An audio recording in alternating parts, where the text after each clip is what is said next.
నమస్తే, welcome to okay TV. ముందుగా okay TV ప్రేక్షకులందరికీ గుడ్ మార్నింగ్.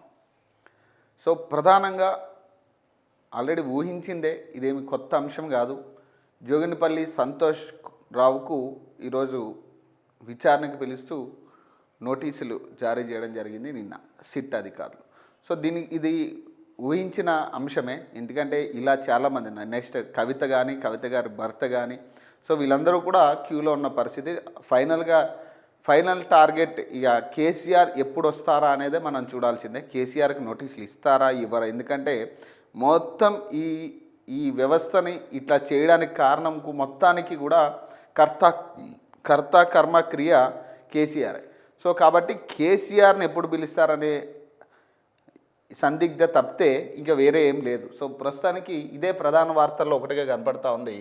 అలాగే ఈరోజు మున్సిపల్ ఎన్నికలకు సంబంధించి డేట్ ఖరారు కాబోతా ఉంది. ఈరోజు షెడ్యూల్ విడుదల కాబోతా ఉంది. సో ఇదొక ప్రధాన వార్త. సో ఒకసారి చూద్దాం. జోగినిపల్లి సంతోష్కు సిట్ నోటీస్ అట. ఫోన్ ట్యాపింగ్ కేసులో సిఆర్పిసి 160 కింద జారీ. ఇప్పటికే హరీష్ రావు కేటీఆర్ స్టేట్మెంట్ రికార్డ్ అట. సిట్ ప్రశ్నలకు సమాధానాలు ఇస్తా మాజీ ఎంపీ సంతోష్ రావు అట. ఇక సమాధానాలు ఇచ్చేదేముంది, ఇక నేడు జూబ్లీహిల్స్ పిఎస్లో విచారణకు హాజరవ్వాలని ఆదేశం అట.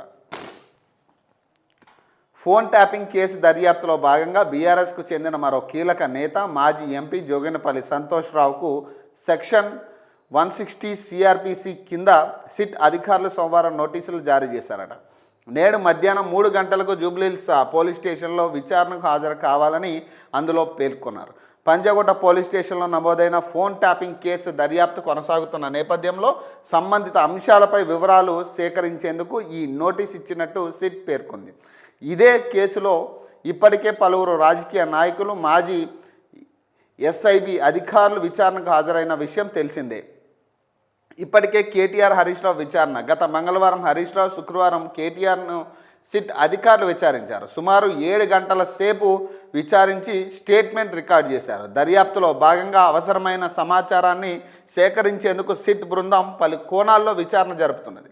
ఈ క్రమంలోనే మాజీ ఎంపీ సంతోష్ రావుకు సిట్ నోటీసులు ఇవ్వడం ఆసక్తికరంగా మారిందట. మంగళవారం మధ్యాహ్నం కల్లా ఆయన బీఆర్ఎస్ పార్టీ ప్రధాన కార్యాలయం నుంచి తెలంగాణ భవన్కు చేరుకుంటారని అక్కడి నుంచి జూబ్లీహిల్స్లోని సిట్ కార్యాలయానికి వెళ్తారని బీఆర్ఎస్ వర్గాలు పేర్కొన్నాయి. కాగా ఈ కేసులో సంతోష్ రావు ఒక్కరినే విచారిస్తారా లేదా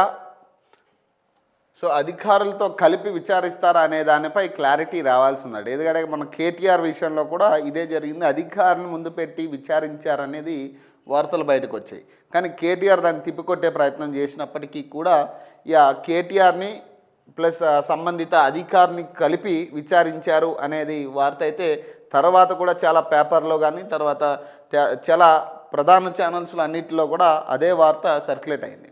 కేసు దర్యాప్తు వేగంగా సాగుతుందని సిట్ వర్గాలు తెలిపాయట. బీఆర్ఎస్ పార్టీకి చెందిన మరో 2 కీలక నేతలను సైతం విచారించేందుకు సిట్ నోటీసులు సిద్ధం చేస్తున్నట్లు తెలుస్తున్నది. నోటీసులో సిట్ జారీ చేసిన నోటీసులో సంతోష్ రావును ఇంకా రాజ్యసభ సభ్యుడిగా అధికారులు పేర్కొంటున్నారు. అపర్ణ ఆర్చిడ్స్ కొండాపూర్ చిరునామాతో నోటీసు జారీ చేశారట. విచారణ అధికారి ఏసీపీ జూబ్లీహిల్స్ పేరుతో నోటీసులు రాగా పదవీకాలం ముగిసిన సంతోష్ రావును బీఆర్ఎస్ ఎంపీగా పేర్కొనడం ప్రస్తుతం చర్చనీయాంశంగా మారిందట.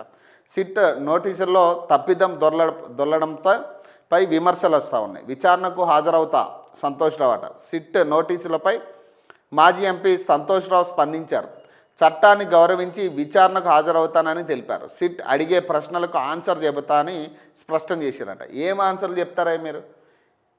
ఇప్పుడు ఇది ఎట్లా ఉందంటే గేమ్లా ఉంది ఇది. వీళ్ళకి ఏదో ఒక టీవీ సీరియల్ పెట్టుకుని కాలక్షేపం చేయడానికి సిట్ నోటీసులు ఇస్తున్నట్టుగా ఉంది బీఆర్ఎస్ అధికారులకి, నాయకులకి కూడా.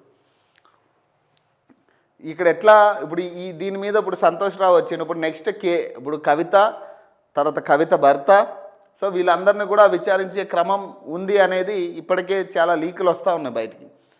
కవితకి నోటీసులు ఇవ్వబోతా ఉన్నారు అతి త్వరలో అనేది. సో వీళ్ళందరూ కీలకంగా వీళ్ళకి తెలియకుండా అయితే నేను చెప్తున్నా కదా, కవిత గారు ఇప్పుడు ఏదో మాట్లాడుతున్నారు తప్పితే వీళ్ళకి తెలియకుండా, ఇంటి వాళ్ళకి తెలియకుండా ఏ అంశము బయటికి వెళ్ళదు. ఏ అంశమో బయటికి వెళ్ళదు. ఇంట్లో వాళ్ళకి తెలియకుండా అయితే ఏది జరగదు. వీళ్ళందరూ కలిపి చేసిందే ఇదంతా.